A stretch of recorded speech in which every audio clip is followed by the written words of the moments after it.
Hi everyone, it's Nancy, and I am here today to talk about the things that I've done to teach myself how to invest, because I am a DIY investor. So if that's of interest to you, you are in the right place.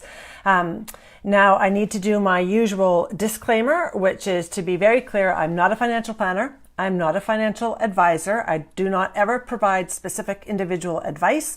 And what I'm saying, hi Beatrice, what I'm about to talk about, you should take as simply Nancy, who's learned and is fairly competent at doing her own investing. And I hope these tips will be useful for you. So I get a lot of requests from people who want to learn how to do their investing. And the first thing I have to say is, like other good things in life, some things you really have to do it in order to really start to enjoy it and get good at it. So my best and first advice is to dive in there and do it. But of course, there are a number of things that you can teach yourself so that you do it wisely to start off with and hopefully increase your skills. I also want to add, there is nothing wrong with using a financial planner.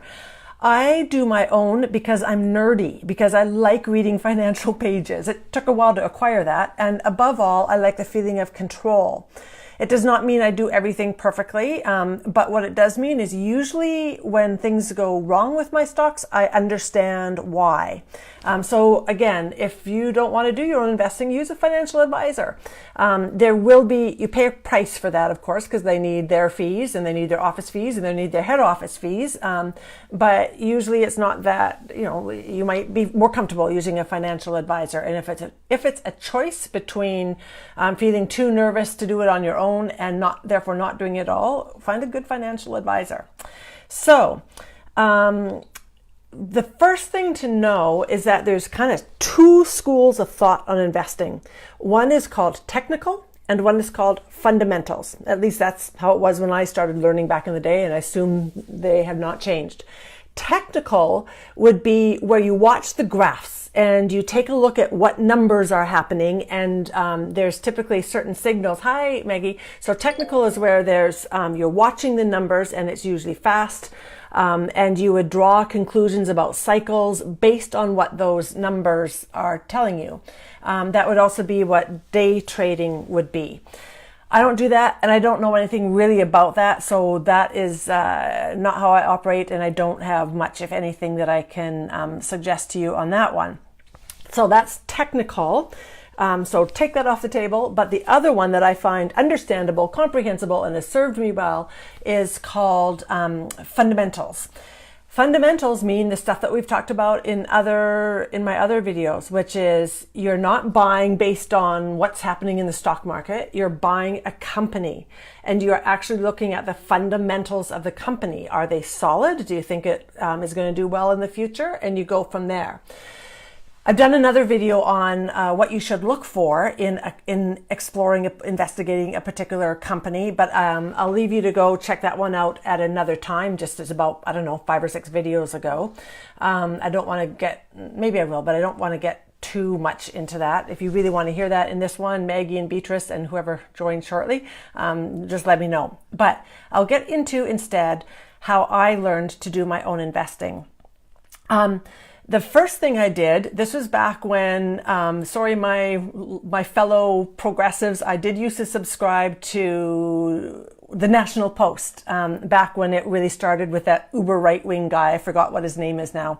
And on Saturdays, I was living in Gastown, Vancouver, and I would go out for a latte in my neighborhood coffee shop and take the paper and spend a good hour reading the financial pages. Now, when I say reading the financial pages, I don't mean actually reading them cover to cover. All I would do is scan the headlines, and when there was one that interested me, I would read through the 4 or 5 or 6 paragraphs related to it.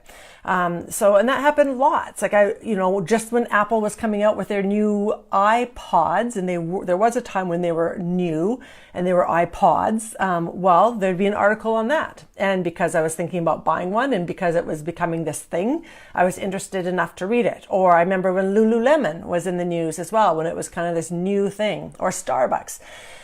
So that's how I started learning, is just by a coffee and a newspaper. These days, of course, newspapers are mostly online, and in my experience, the quality of information that's available online about companies doesn't compare to what it used to be, but still, it's a worthwhile exercise.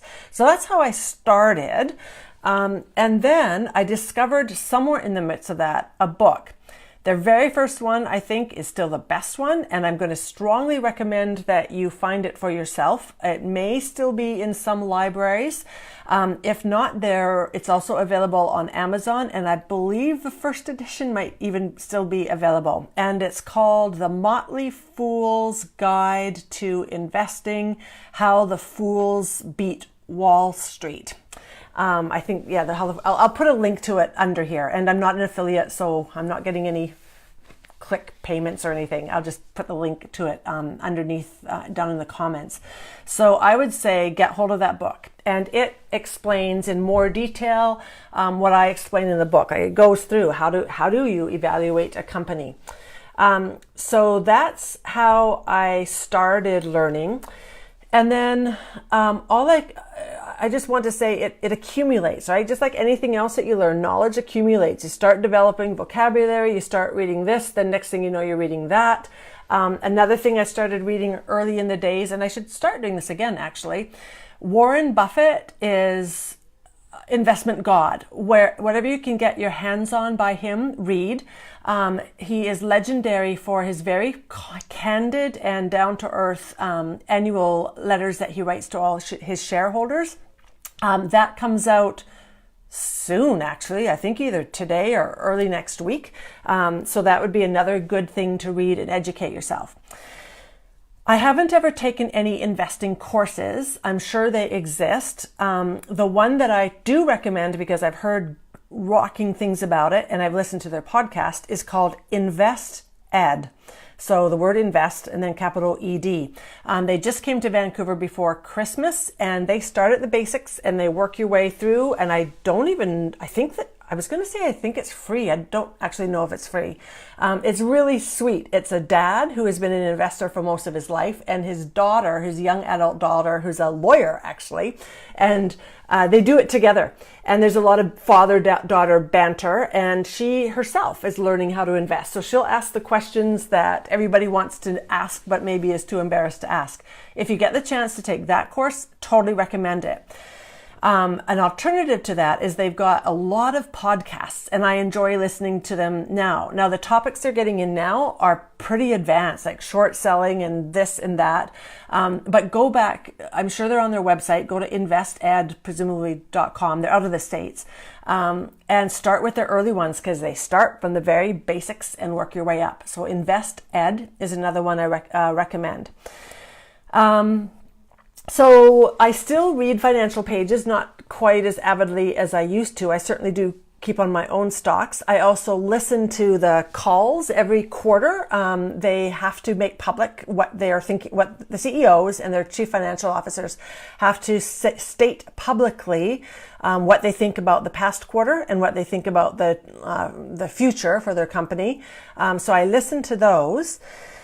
Here are some other things that I invest in. Back to Motley Fool, my friends at Motley Fool. And I'll just say about Motley Fool, the book that I described earlier, I loved them because originally they were all about educating people on how to do it. They've now shifted, so their company is more, here's some companies we recommend and why. So I'm not the fan of theirs that I used to be, but I do listen regularly. They've got all kinds of podcasts. And I also pay them money, and by pay them money, I mean I pay them $200 a month for their recommended companies.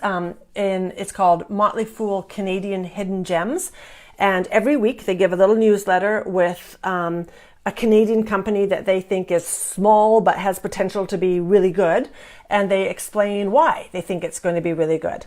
I also, because I'm getting old, hi Patricia, I've also just started paying to the same company, Motley Fool, for another newsletter related to dividends. When you get to be my age, you want to start buying companies that aren't so much interested in their growth trajectory as in their solid companies, profitable companies that are going to pay me out dividends every quarter. So I pay $200 for that newsletter. So again, $200 to Motley Fool for their hidden gems about little up-and-coming Canadian companies, and $200 a year for Motley Fool dividends.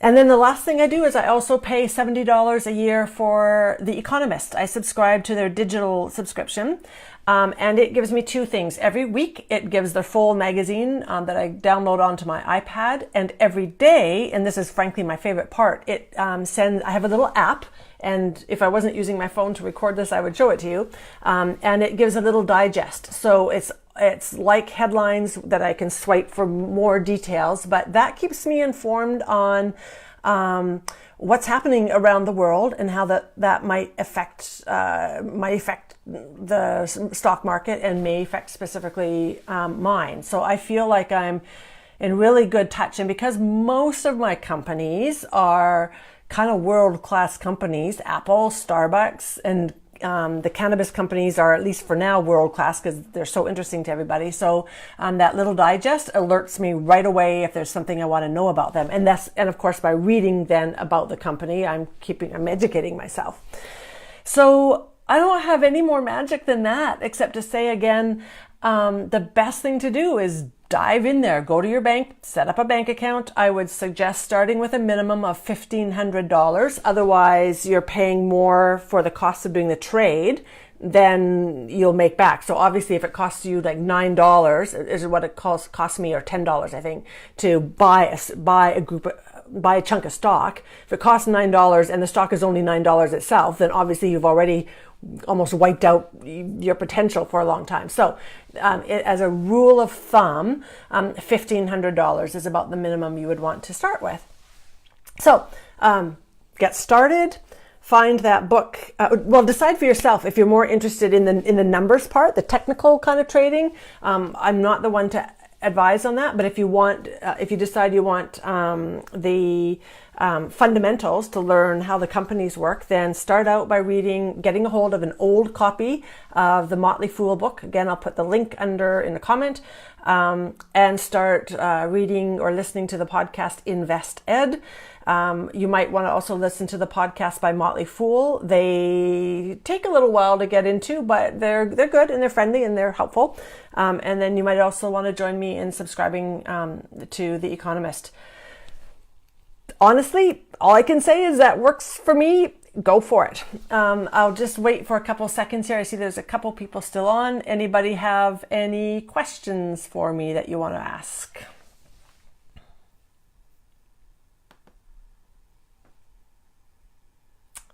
Okay, not seeing anything. So I'll conclude this. If you have further questions, or if you're watching the replay of this, by all means, leave a note in the comments below and I will answer them. Have a great day, everybody, and a good weekend. It's a Friday. Bye.